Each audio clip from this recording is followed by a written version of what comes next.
A stone face watches the horizon. It has seen millennia pass. Each day, the sun rises, casting a golden light upon its silent features. This is the Great Sphinx of Giza.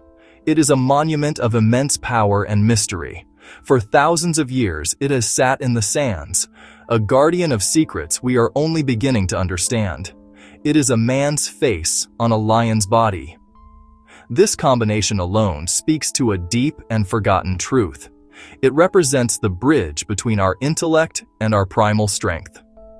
It is a symbol that has puzzled pharaohs, poets, and scientists alike.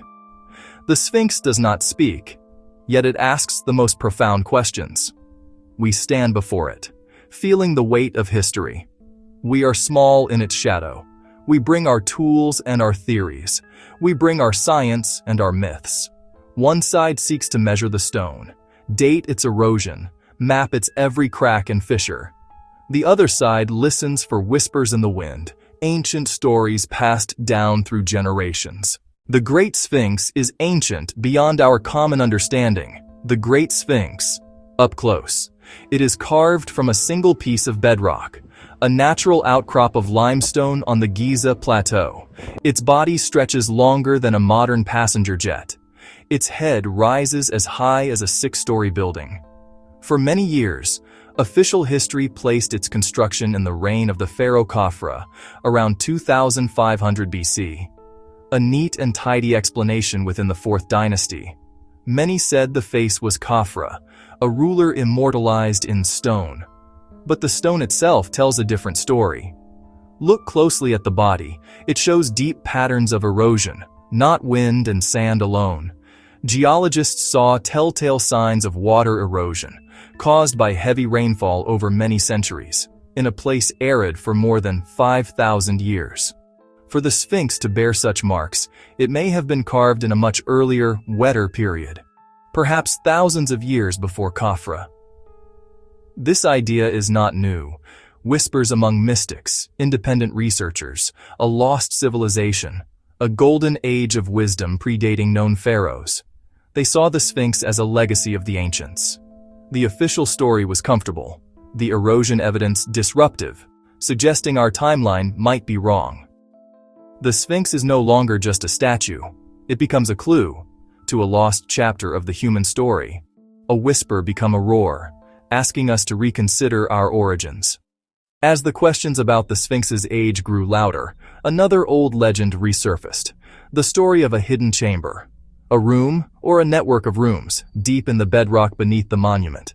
For generations, tales told of a secret entrance, perhaps under one of the massive paws, dismissed as fantasy, yet persistent enough to warrant a second look. Where there is myth, there is often a kernel of truth. The idea captured the imagination. What could be hidden there? Ancient texts, lost technologies, the history of a forgotten world? We could not simply start digging. The Sphinx is protected, fragile. Reckless excavation would be a crime against our shared history. So we used tools that could see without touching. In the 1990s, teams brought seismic equipment.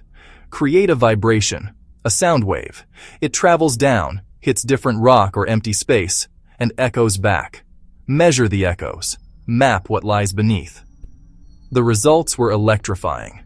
Anomalies in the area around the Sphinx, specifically beneath its front paws, patterns inconsistent with solid bedrock, suggesting cavities. A rectangular chamber about 25 by 40 feet, at a depth of about 15 feet. Too geometric to be natural. This was not a myth, this was data. Science demands caution. An anomaly is not proof. Fissures, old tunnels, other explanations exist. Tantalizing, but not conclusive. A single frame in a larger film. More tests were needed. Still, the possibility was now on the table, supported by readings. The echoes had given a voice to the whispers.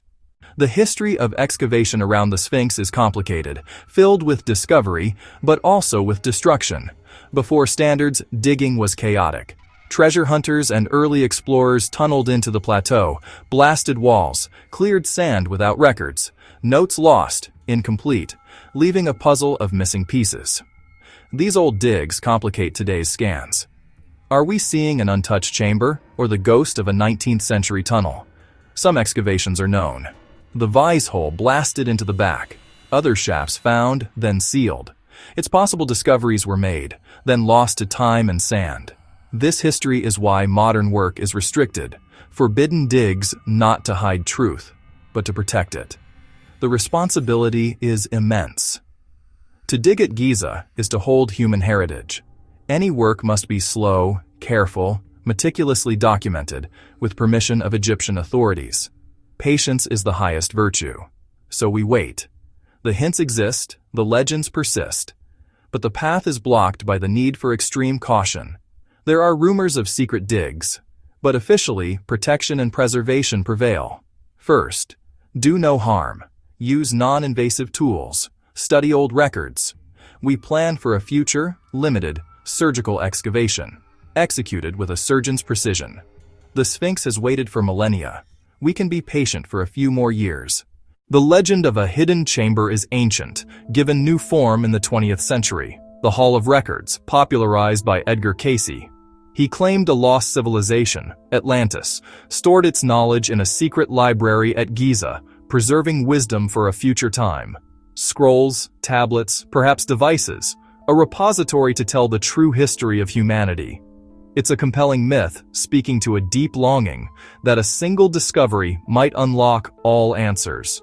Many cultures echo a lost golden age. The Hall of Records is that dream's ultimate expression, a library of forgotten truths. The legend says it will be found when humanity reaches a certain level of consciousness, when we are ready for its knowledge. From science, there is no physical evidence for Atlantis or such a library at Giza. Archaeologists deal in pottery, tools, inscriptions, tangible remains. Yet stories matter. Myths encode deep knowledge. They are maps of the human soul. The dream fuels inquiry, inspiring amateurs and professionals to look closer. Our scans found an anomaly beneath the pause, where legend pointed.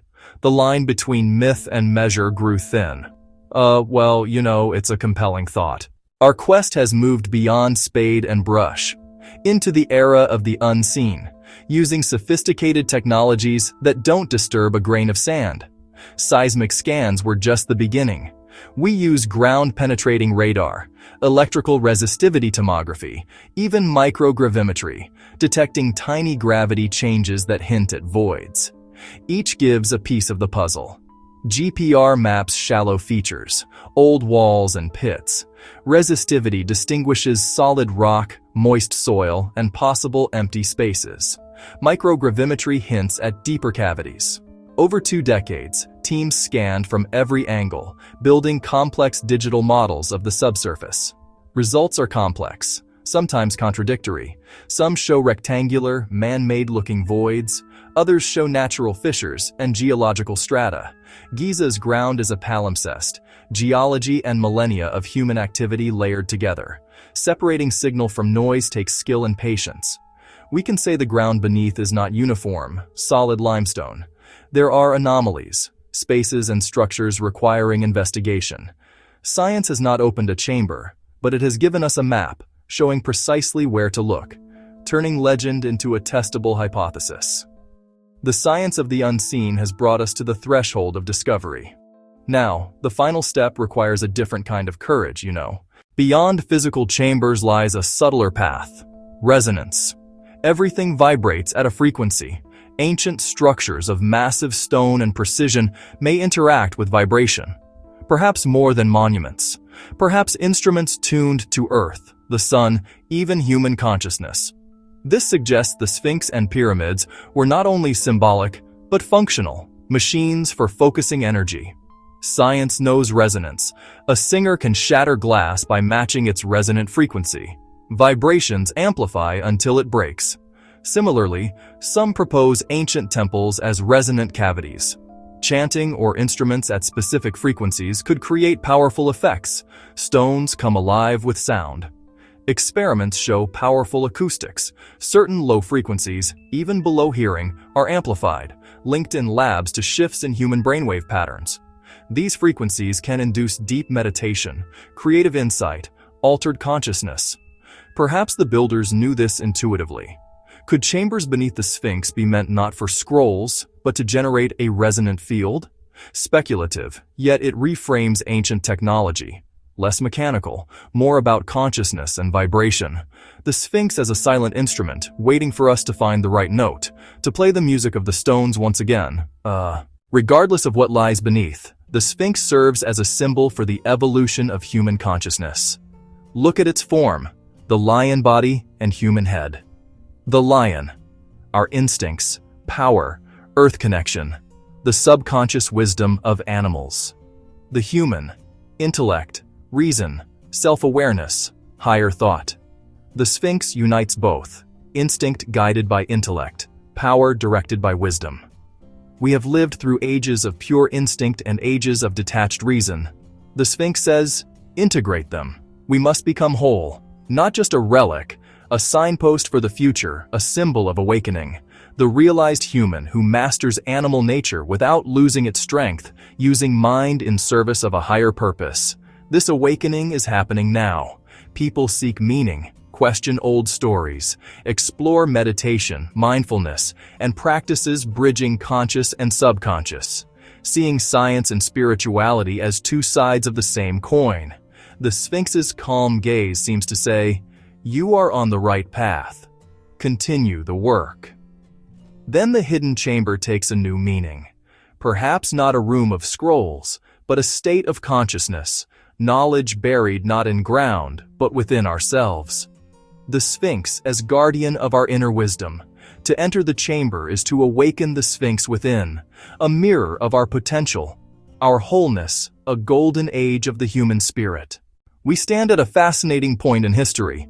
Modern science has led us to the threshold of an ancient myth. Our scans show shadows in the bedrock, right where old stories said a secret would be found. Theories range.